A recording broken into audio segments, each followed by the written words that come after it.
Good evening and thanks for joining us. We begin with what we know about the crash of a Canadian military helicopter off the coast of Greece. The families of 6 Canadians got the terrible news today that helicopter went down while on a training mission. 1 person is confirmed dead. The search is continuing for 5 others. They are Sub-Lieutenant Matthew Pike, a naval weapons officer from Nova Scotia. Captain Brendan Ian MacDonald, a pilot also from Nova Scotia. Captain Kevin Hagan from BC, also a pilot. Air Combat Systems Officer Captain Maxime Miron-Morin from Quebec, and Master Corporal Matthew Cousins, an airborne electronic sensor operator from Ontario. And Sub-Lieutenant Abbigail Cowbrough is confirmed to have died. The 23-year-old from Nova Scotia was a member of the Royal Canadian Navy. Her father said in a Facebook post he is shattered, knowing we won't have this smile in our lives anymore. She loved her job, her life, and most of all, her friends and family. It is not clear what happened. The military says the helicopter went down in the Ionian Sea yesterday as it was returning to HMCS Fredericton. The flight data and voice recorders have been recovered, and an intense search is underway for the missing. All of this has added another layer of agony to Nova Scotia. Ross Lord is in Halifax with our top story tonight. Friends and family say Abbigail Cowbrough was a credit to her community and her country.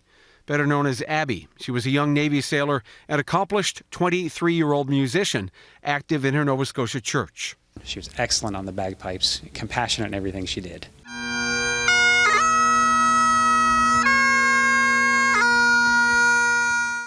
Last week, Sub-Lieutenant Cowbrough performed a musical tribute on board HMCS Fredericton, honoring the 22 victims of the Nova Scotia mass shooting. She did that from the forecastle of the Fredericton while deployed for everybody in Nova Scotia. And here we are only 2 short days later paying that tribute back to her. It just doesn't seem right. There were 5 other people on the Cyclone helicopter that crashed off the coast of Greece. Each of them will leave a void that cannot be filled. On behalf of all Canadians, I want to offer my deepest support to their families, their friends, their shipmates, and their fellow CAF members. This is another very hard day for Halifax, for Nova Scotia, and for our armed forces families. The chopper, with the military call sign Stalker, was returning to HMCS Fredericton during a training exercise before sundown. At approximately 6:52 p.m., the ship lost contact with the air crew, and a few minutes later, flares were spotted in the water. The military calls the crash an accident. We remain in contact with Italy, Greece, the United States, and Turkey, who are assisting us in the search and rescue efforts to help us find the Canadian Armed Forces members who are on the helicopter. Water temperatures in the search area are much warmer than they are here in the North Atlantic, but a pilot who's flown military choppers in the Mediterranean says there are other complications.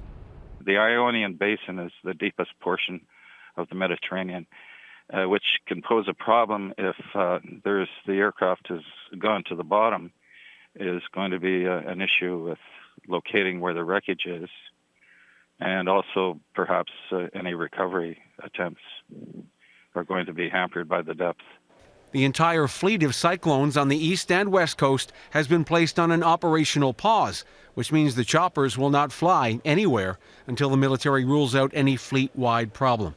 Ross Lord, Global News, Halifax.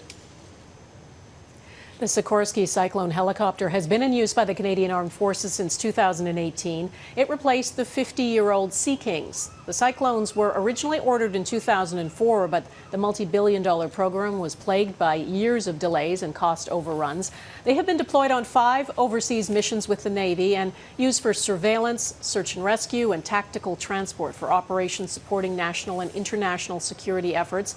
They are praised for their state-of-the-art technology. I don't have any concerns about the helicopter. It's performed terrifically. It's got 9,000 hours on the fleet. We've had one other incident, which was a hard landing a little while ago, but that was because of a very unusual gust of wind that knocked the helicopter around. The helicopter and HMCS Fredericton were halfway through a 6-month deployment to help NATO keep Russia from interfering with European security.